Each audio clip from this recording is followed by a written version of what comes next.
May spring flowers. Ayan. Ang ganda. Red. Ang ganda niya, no? Oh! Ayan siya, oh. Wow, ang loob. Ayan.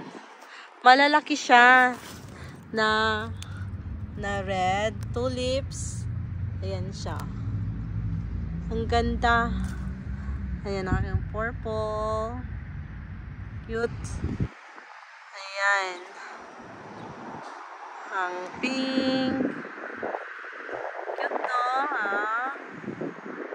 Ayan siya. Ang cute, no? Ha. Ayan siya. Napaka-colorful ng aking front yard. Ayan, paupahan ko yan.